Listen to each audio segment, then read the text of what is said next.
Supreme court की तरफ से बड़ी राहत राहुल गांधी को दी गई है मोदी सरनेम केस में। इस केस में क्या कुछ रहा है अभी तक और क्या आगे हो सकता है, इसको लेकर बातचीत करेंगे रुद्र विक्रम सिंह जी से।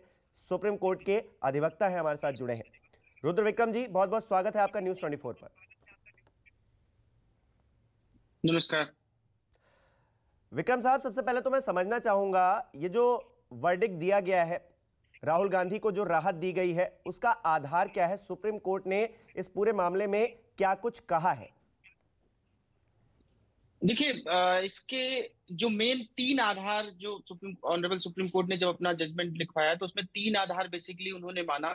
एक आधार ये माना कि आपने एक नॉन कॉग्निजेबल, बिलेबल और कंपाउंडेबल ऑफेंस में जब आप मैक्सिमम पनिशमेंट देते हैं, जो आईपीसी 499 है जो डिफेमेशन को डिफाइन करती है, तो उन्होंने कहा कि जब आप इस तरीके के केसेस में मैक्सिमम पनिशमेंट देते हैं और आप कुछ भी रीजन नहीं लिखवाते, उन्होंने हल्के लहजे में ये भी कहा कि 126 पेज की जो आपने जजमेंट लिखवाई, ट्रायल कोर्ट को इन्होंने कहा कि 126 पेज की जो आप जजमेंट लिखवाते हैं, that very interesting reading and that is coming from the solicitor general state. मतलब जो सोलिसिटर जनरल साहब हैं वो गुजरात से आते हैं, तो गुजरात के से उन्होंने हल्के लहजे में ऐसा कहा कि 126 पेज की जो रीडिंग है, 126 पेज की रीडिंग बट लेकिन आप 126 पेज की रीडिंग में आपने कोई ठोस कारण नहीं दिया है कि मैक्सिमम पनिशमेंट क्यों दिया है। सिर्फ एक वजह आपने दी है कि क्योंकि ऑनरेबल सुप्रीम कोर्ट ने एक कंटेम्प्ट के मामले में उन्होंने एक चेतावनी दी थी। एब्डोमिशन एक वर्ड उन्होंने यूज किया कि आप एक चेतावनी दी गई थी, आपने सिर्फ उसको आधार बनाकर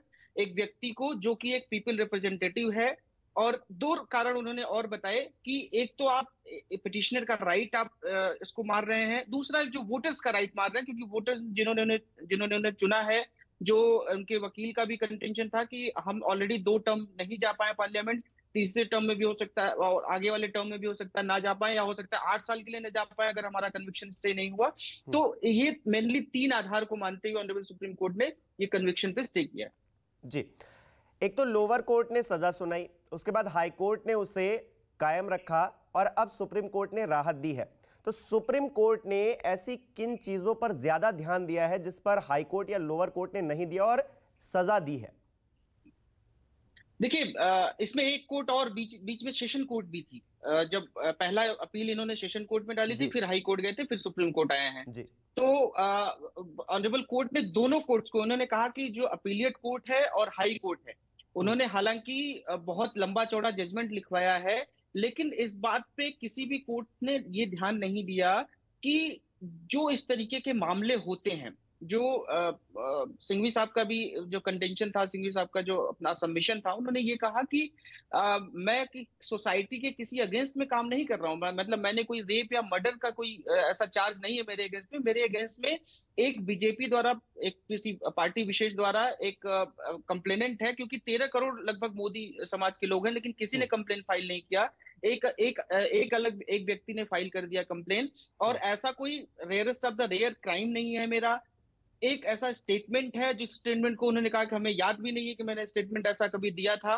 और तो इसमें जो अपीलिएट कोर्ट, जो सेशन कोर्ट है और हाई कोर्ट को उन्होंने, ऑनरेबल सुप्रीम कोर्ट ने कहा कि आपने जो है इस बात पे ध्यान ही नहीं दिया कि एक नॉन कॉग्निजेबल और वेलेबल ऑफेंस को और एक कंपाउंडेबल ऑफेंस को आपने बिना किसी वजह के, आपने कोई ठोस वजह, देखिए जब भी कोई मैक्सिमम पनिशमेंट होती है, जैसे मान लीजिए रेप या मर्डर केस में भी मैक्सिमम, जैसे मान लीजिए कि मैक्सिमम पनिशमेंट उसको बोलते हैं कि अगर किसी भी सजा में मैक्सिमम जो होता है, जैसे मान लीजिए कि मर्डर के चार्ज में अगर हम आजीवन कारावास है, तो आजीवन कारावास हम उसी केस में देते हैं। बहुत rarest of the rare case हो, ओपन एंड शट केस हो, ऐसा लगता हो कि वो बहुत प्लानिंग के साथ उसको मारने ही आया, मार दिया, तो वो बहुत मैक्सिमम पनिशमेंट तभी दी जाती है जब आपका जघन्य अपराध टाइप का हो। तो उसी बात को कोर्ट ने बहुत बारीकी से इसको अपने जजमेंट में भी लिखा है, उसको माना भी कि आपने बिना किसी ठोस वजह के मैक्सिमम पनिशमेंट जो दिया है वो निराधार है। क्योंकि सेशन कोर्ट हो या फिर हाई कोर्ट हो, 2 साल की सजा बरकरार रखी। राहुल गांधी हर जगह यही कहते रहे कि मैं माफी नहीं मांगूंगा। सुप्रीम कोर्ट में भी हाल ही में जो उन्होंने इस बात को कहा कि मैं माफी नहीं मांगूंगा, बावजूद इसके लोग हैरानी जता रहे हैं कि सुप्रीम कोर्ट ने राहत कैसे दे दी। कानूनी तौर पर अगर आप बताएं हमें कि जो हाई कोर्ट की या फिर सेशन कोर्ट की जो सुनवाई होती है और जो सुप्रीम कोर्ट की सुनवाई होती है, क्या इसमें कुछ अंतर होता है? क्योंकि हाई कोर्ट से जो राहत नहीं मिली, सेशन कोर्ट से नहीं मिली, वो सुप्रीम कोर्ट में आकर मिल गई। तो ये कानून किस तरह से काम कर रहा है, उसको जरा समझाइए हमारे दर्शकों को। देखिए, अभी जो केस राहुल गांधी के अगेंस्ट में, जो मैं आपको एक बहुत बहुत आपके दर्शकों को और आपको भी एक क्लियर कर दूं कि जो केस राहुल गांधी के अगेंस्ट में चल रहा है वो केस चलता रहेगा। वो केस सुप्रीम कोर्ट ने डिस्पोज ऑफ नहीं किया है, केस खत्म नहीं किया। उन्होंने ये लिखा भी कि हम केस के मेरिट पे नहीं जा रहे हैं, केस के मेरिट पे हम कोई भी अपना डिसीजन नहीं दे रहे हैं। केस वो जैसे है वो ट्रायल कोर्ट में वो चलता रहेगा। ये कन्विक्शन पे स्टे इसलिए सिर्फ दिया गया कि एक जो लोगों के राइट्स हैं, लोगों ने एक सांसद को चुना है, और क्योंकि सेक्शन 8(3) जो पीपल ऑफ रिप्रेजेंटेशन एक्ट है, वो आपको चुनाव लड़ने से बाध्य कर देगा। ना सिर्फ बाध्य करेगा बल्कि 2 साल इधर आप, क्योंकि 2 साल का आपका कन्विक्शन अगर हो माना जाता है और 6 साल वो, तो 8 साल के लिए आप चुनाव लड़ने के लिए बाध्य हो जाएंगे। तो उस पे ऑनरेबल सुप्रीम कोर्ट का ये मानना रहा कि आरपी एक्ट जो 8(3) आपको बार करता है, तो आपका कोई क्रिमिनल इंसिडेंट, ऑनरेबल कोर्ट ने पूछा कोई क्रिमिनल इंसिडेंट, उन्होंने कहा कोई किसी मामले में कन्विक्टेड नहीं हूं, जो भी केसेस मेरे खिलाफ पेंडिंग है वो किसी पार्टी विशेष द्वारा कार्यकर्ताओं की पेंडिंग है। अब मैं आता हूं आपके सवाल पे, आपने कहा कि क्या अलग होता है निचली कोर्ट में या ऊपरी कोर्ट में, क्या अलग होता है। देखिए, जैसे जैसे हम ऊपरी अदालतों में जाते हैं, वैसे वैसे जो कानून की बारीकियां हैं, जो ऊपरी अदालत है वो कानून की बारीकियों को ज्यादा समझता है। निचली अदालतें टेक्निकलिटी पे ज्यादा जाती हैं, टेक्निकलिटी टर्म्स वो ज्यादा समझती हैं। हो सकता है कभी कभार ऐसा, हालांकि ऑनरेबल कोर्ट्स के बारे में नहीं ऐसा कहा जाता है, ना ही बोलना चाहिए। कभी कभार हो सकता है कि पब्लिक इन्फ्लुएंस में भी कभी कभार ट्रायल कोर्ट्स हो सकता है उनसे गलती से कोई ऐसा डिसीजन भी लिखवा दे। लेकिन जो जैसे जैसे हम ऊपर की कोर्ट्स में जाते हैं, हाई कोर्ट या सुप्रीम कोर्ट में जाते हैं, तो वहाँ पे जो लॉ पॉइंट्स होते हैं, जो हमारे जैसे सेक्शन 499 है आईपीसी की, तो सेक्शन 499 आईपीसी में ये देखा जाता है कि आखिर इसके इंग्रेडिएंट्स क्या हैं। ये जब आईपीसी बनी होगी तो उसमें क्या डिस्कशन हुआ था बनते समय, इसको क्यों बनाया गया था, इसका उद्देश्य क्या था, या फिर अभी तक 499 के केसेस में जो हमने पनिशमेंट दिए हैं वो पनिशमेंट किस आधार पर दिए हैं, क्या किसी को मैक्सिमम पनिशमेंट दिया गया है, मैक्सिमम पनिशमेंट दिया गया है तो किन किन तथ्यों पर दिया गया है। ये सारी बारीकियां जो है ऑनरेबल सुप्रीम कोर्ट या हाई कोर्ट में डिस्कशन होती हैं। उसके बाद उन तथ्यों पर जो है जजमेंट दिया जाता है। तो बहुत ज्यादा अंतर, देखिए, तकनीकी रूप से बहुत अंतर नहीं होता है कोर्ट्स में, लेकिन हाँ, एक अंतर हम ये मान सकते हैं कि जो बारीकियां होती हैं वो ऊपरी अदालत ज्यादा उसको तरजीह देती है। जो एडवोकेट्स होते हैं वो भी बारीकियों पर ज्यादा ध्यान देते हैं, जो जजेस होते हैं, ऑनरेबल जजेस होते हैं, वो भी बारीकियों पर ज्यादा ध्यान देते हैं। बस इतना ही बेसिक अंतर होता है। ठीक है रुद्र विक्रम जी, अब इस केस में आगे क्या होने जा रहा है, क्या हो सकता है? देखिए, जैसा कि मैंने पहले कहा कि जो उनका ट्रायल है वो ट्रायल वो आगे जो अगर अपील करते हैं वो, तो ट्रायल वो उनका चलता रहेगा। और जो क्योंकि उन्होंने कहा कि हम केस के मेरिट पे हम कुछ नहीं बोल रहे हैं, अभी सिर्फ मामला था कि जो कन्विक्शन हुआ है उस पे स्टे कर रहे हैं कि नहीं कर रहे हैं। तो कन्विक्शन पे स्टे जो है ये इनका हो गया है। अब इनकी, क्योंकि कन्विक्शन पे स्टे हो गया तो सदस्यता भी इनकी बहाल हो जाएगी ऑटोमेटिक, क्योंकि ऑटोमेटिक जो एक जजमेंट है ऑनरेबल सुप्रीम कोर्ट का, उसके तहत जो ही आपको एक कोई सजा होती है 2 साल से या 2 साल से ऊपर की, आपकी ऑटोमेटिक सदस्यता जो है आपकी रद्द हो जाती है सेक्शन 8(3) आरपी एक्ट के तहत। तो अब क्योंकि कन्विक्शन पे स्टे हो गया तो इनकी सदस्यता एक तो बहाल हो जाएगी, जो क्योंकि वहां पे चुनाव नहीं हुए। अगर चुनाव हो गया होता, इसमें देखिए ये भी एक टेक्निकलिटी है, अगर वहां चुनाव हो गए होते तो सदस्यता बहाल होने में भी फिर दिक्कत होती, क्योंकि आप जो, अगर चुनाव हो गया होता, कोई और सदस्य चुन गया होता, तो आप क्योंकि उसका भी अधिकार हो जाता फिर वो सदस्य बनने का।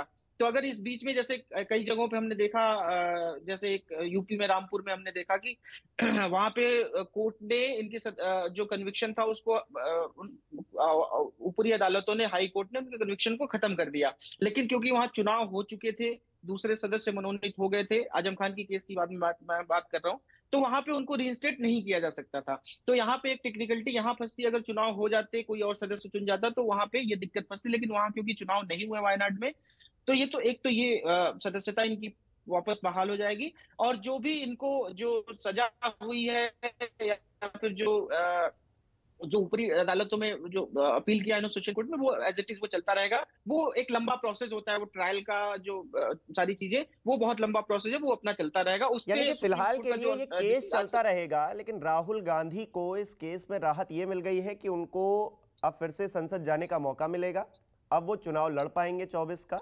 ये बड़ी राहतें जो फौरी तौर पर सुप्रीम कोर्ट की तरफ से दे दी गई हैं। इस बीच मैं ये जानना चाहूंगा कि पूर्णेश मोदी जो कि शिकायतकर्ता थे इस पूरे मामले में, उनके वकील हैं महेश जेठमलानी, उनकी तरफ से क्या कहा गया, वो अब क्या करने वाले हैं आगे, उनके पास क्या ऑप्शन बचते हैं? देखिए, अब उनके पास तो ऑप्शन एक रिव्यू पिटीशन का बचता है। इसके बाद जैसे मान लीजिए कोई एसएलपी जब सुप्रीम कोर्ट में कोई आता है, तो उसके बाद अगर वो एसएलपी डिसाइड हो जाती है, तो दो ऑप्शन आपके पास बचते हैं, एक रिव्यू पिटीशन की, एक क्यूरेटिव पिटीशन की। ठीक है। बहुत 1% केसेज ऐसे होते हैं जिनमें रिव्यू पिटीशन में फैसले बदलते हैं। क्यूरेटिव पिटीशन में आप चले जाइए तो आप 0.0001% हो जाता है वो क्यूरेटिव पिटीशन में जो फैसले बदलते हैं। और मुझे लगता नहीं कि इस मामले में, क्योंकि 3 जजेस की बेंच ने ये फैसला सुनाया है, तो रिव्यू पिटीशन में भी कोई ऐसा फैसला बदलने वाला है। जो फैसला है वो एज इट इज रहेगा। लेकिन हाँ, जो लीगल रेमेडीज है उनके पास, जो कंप्लेनेंट थे पूर्णेश मोदी जी, उनके पास एक रेमेडी है कि वो रिव्यू पिटीशन फाइल कर सकते हैं। लेकिन वो रिव्यू पिटीशन की सुनवाई भी बहुत समय लगता है, और उसमें मैं, जैसा कि मैंने कहा कि 0.1% का सक्सेस रेट होता है रिव्यू पिटीशन का। तो इसमें हालांकि अब अगर मैं वैसे बात करूं, लीगली भी अगर मैं बात करूं उनके उनके पास क्या राइट्स हैं, तो राइट्स ये हैं। लेकिन अगर मैं कानूनन बात करूं कि जो ऑनरेबल सुप्रीम कोर्ट ने जो जजमेंट लिखवाया है, बहुत, क्योंकि जब डिटेल जजमेंट होता है और जजमेंट जब लॉ पॉइंट पे होता है, तो उसको पलटना बड़ा मुश्किल होता है।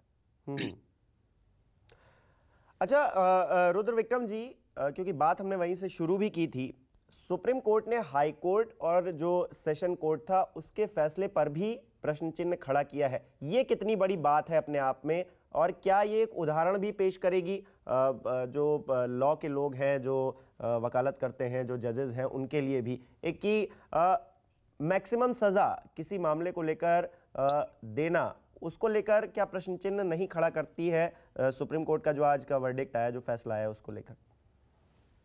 देखिए, अनफॉर्चुनेटली जो लोअर कोर्ट के जजेस होते हैं, उनकी कोई ऐसी कोई अकाउंटेबिलिटी नहीं होती, ना ही अगर उनके जजमेंट को कोई रिवाइज हो गया उनका जजमेंट, या उनका जजमेंट ऊपरी अदालतों द्वारा पलट गया, तो ना ही उनकी कोई रेटिंग ऐसी होती है कि वो खराब हो जाती है। हमारा जो सिस्टम है, मैं उस सिस्टम की बात कर रहा हूँ जो हमारा जुडिशियल सिस्टम है। अनफॉर्चुनेटली उनके पास जो राइट्स हैं, वो अगर उनके पास हो सकता है ऐसा कोई केस आए, वो फिर से वो चाहे तो वो उस केस में फिर से मैक्सिमम पनिशमेंट दे सकते हैं। और अगर राहुल गांधी जैसा जितना पैसा या आपके पास उतने बड़े वकील हैं, आप सुप्रीम कोर्ट तक जा सकते हैं, फैसले बदलवा सकते हैं, तो बदलवा लीजिए। आपके पास पैसा नहीं है, अनफॉर्चुनेटली, अगेन आई से कि अनफॉर्चुनेटली आपके पास अगर पैसा नहीं है, आपके पास बड़े वकील नहीं है, आप सुप्रीम कोर्ट तक नहीं पहुंच सकते हैं, तो अगर निचली अदालत ने कोई आपके खिलाफ ऐसा फैसला लिखवा दिया, दे दिया, तो वो उसका पालन होगा और आप जो है उस कानूनी दलदल में वो फंस जाएंगे। चलिए, बहुत बहुत शुक्रिया रुद्र विक्रम जी अपना समय देने के लिए और हमें समझाने के लिए कि आखिरकार ये राहुल गांधी का जो मानहानि केस था उसमें अभी तक क्या हुआ है, आज क्या बताया गया है और आगे क्या हो सकता है। बहुत बहुत धन्यवाद आपका। नमस्कार, मैं हूं मानक गुप्ता। अगर आपको हमारा ये वीडियो पसंद आया हो तो इसे लाइक और शेयर जरूर करें, और हां, हमें सब्सक्राइब और फॉलो करना ना भूलें ताकि आप देश और दुनिया की कोई खबर मिस ना करें। तो जुड़े रहिए हमारे साथ और देखते रहिए News 24।